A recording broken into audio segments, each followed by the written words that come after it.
Hello students, இப்போ நம்ம class 11 business mathsல first chapter matrices and determinants பார்க்க போறோம். அதுல example 1.1, 1.2, 1.3, 1.4 பார்க்கலாம்.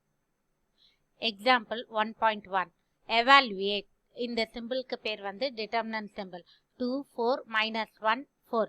இப்போ இந்த மாதிரி evaluate பண்ண சொன்னாங்கன்னா இப்போ இது first place, second, third, fourth. First and fourth place தான் multiply பண்ணா. அப்ப 2 into 4.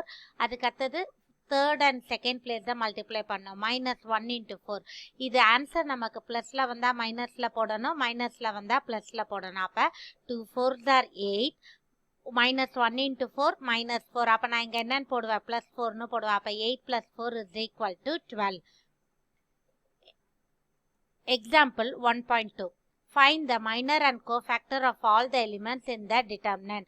Minor cofactorக்கு ரெண்டே டிஃபரன்ஸ் தான், நம்பர் சேம் தான். மைனர்ன்றது இப்போ நான் 1ன்ற பிளேஸோட மைனர் பார்க்குறேன்னா அந்த 1 வர ரோவையோ காலமையோ விட்டுடணும். அப்போ மீதி என்ன நம்பர் இருக்கோ அதுதான் மைனர் ஆஃப் தட் நம்பர். இப்போ 1 வர ரோ காலமை விட்டுட்டோன்னா மீதி என்ன நம்பர் இருக்குது, 3. அப்போ மைனர் ஆஃப் 1 is 3. மைனஸ் 2க்கு பார்த்தீங்கன்னா அது வர ரோ காலமை விட்டிங்கன்னா 4 வரும். மைனர் ஆஃப் 4 பார்த்தோன்னா அது வர காலம் அண்ட் ரோவை விட்டுட்டோன்னா மைனஸ் 2 வரும். நெக்ஸ்ட் மைனர் ஆஃப் 3 பார்த்தோன்னா அது வர காலம் அண்ட் ரோ விட்டுட்டா 1ன்னு வரும்.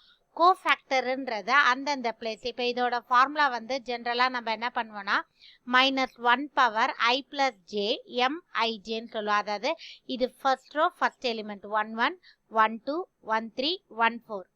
இது வந்து ஃபர்ஸ்ட் ரோ. அப்போ 1 1 1 2. செகண்ட் ரோனா 2 1 2 2. தேர்ட் ரோனா 3 1 3 2னுவோம்.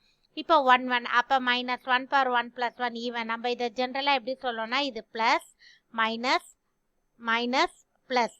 அப்போ இது பிளஸ் ஆஃப் திஸ் நம்பர். இதுக்கு மைனஸ் சொன்னா அப்போ மைனஸ் ஆஃப் இந்த ஆன்சர். இதுக்கும் மைனஸ் சொன்னா மைனஸ் ஆஃப் இந்த ஆன்சர். நெக்ஸ்ட் இதுக்கு பிளஸ் பிளஸ் ஆஃப் இந்த ஆன்சர். இதான் மைனருக்கும் கோஃபேக்டருக்கும் உள்ள டிஃபரன்ஸ். அடுத்து இதுவும் find the minor and cofactor of 3 into 3 matrix. 3 row 3 column இருக்கும். அப்போ இதோட சிம்பிள் எப்படி ஞாபகம் வச்சுக்கணும்னா plus minus plus minus plus minus plus minus plus. ஆல்டர்னேட்டிவா பிளஸ் அண்ட் மைனஸ் வரும். இப்போ மைனர் எப்படி ஃபைண்ட் அவுட் பண்ணணும், இப்போ போன சம் வந்து 2 into 2 நம்ம ஈஸியாக ஃபைண்ட் அவுட் பண்ணோம். இது வந்து 3 into 3. அப்போ 3 வர ரோவையோ காலமையோ விட்டுடணும். அப்போ மீதி என்ன நம்பர் இருக்கும், 2 5 1 0.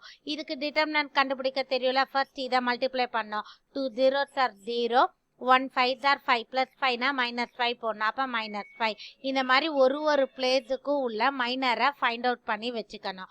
இப்போ அதுலேருந்து நம்ம கோஃபேக்டர் ஃபைண்ட் அவுட் பண்ணணும். இப்போ இந்த ஆன்சர் எல்லாம் அப்படியே தான் இருக்கும். இப்போ இந்த answer plus minus plus minus plus. ஏன்னா நம்ம ஆர்டராக தானே ஃபைண்ட் அவுட் பண்ண போகிறோம். ஃபர்ஸ்ட் 3 1 2 2 2 5 4 1 0 இப்படி ஆர்டராக கண்டுபிடிச்சோன்னா நீங்கள் ஆல்டர்னேட்டிவாக ப்ளஸ் மைனஸ் போட்டால் போதும். அப்போ plus into -5 minus into -20 plus into -6 minus into -2 plus into -8ன்னு போட்டு கோஃபேக்டர் ஃபைண்ட் அவுட் பண்ணிடலாம். எக்ஸாம்பிள் 1.4 எவால்வேட் அப்படின்னா நீங்கள் வேல்யூ ஃபைண்ட் அவுட் பண்ணணும். இந்த மாதிரி 3 into 3க்கு எப்படி ஃபைண்ட் அவுட் பண்ணணும்னா ஃபர்ஸ்ட் இந்த பிளேஸ் ஃபர்ஸ்ட் ரோவை மட்டும் நம்ம டிட்டர்மினன்ட் வேல்யூக்கு ஃபைண்ட் அவுட் பண்ண போகிறோம். இப்போ 1 வர ரோவையோ காலமையோ விட்டுடணும். மீதி என்ன நம்பர் வருது, 3 0 1 0. இதை ஃபைண்ட் அவுட் பண்ணால் 0 -0ன்னு வரும். நெக்ஸ்ட் இதோட சைன் என்ன, -2ன்னு வரும். ஓகேவா? அப்போ மைனஸ்.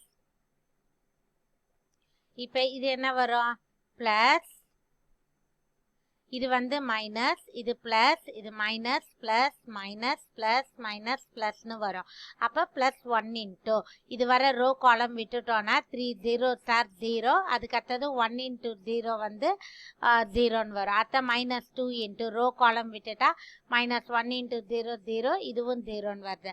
ப்ளஸ் 4 இன்ட்டு ரோ காலம் விட்டுட்டா -1 into 1 -1 ப்ளஸ் 4 3 12னா நான் -12ன்னு போடுவேன். அப்போ 4 into -1 -12 -13. அப்போ -52ன்னு வரும். ஸோ இப்போ நம்ம எக்ஸாம்பிள் 1.1 1.2 1.3 1.4 பார்த்துருக்கோம். இதில் உங்களுக்கு எதாவது டவுட்னா கமெண்ட் பண்ணுங்கள். இந்த சேனல் உங்களுக்கு பிடிச்சிருந்தா லைக் பண்ணுங்கள், ஷேர் பண்ணுங்கள். லலிதாஸ் மேக்ஸ் சேனலை சப்ஸ்கிரைப் பண்ணுங்கள். தேங்க்யூ.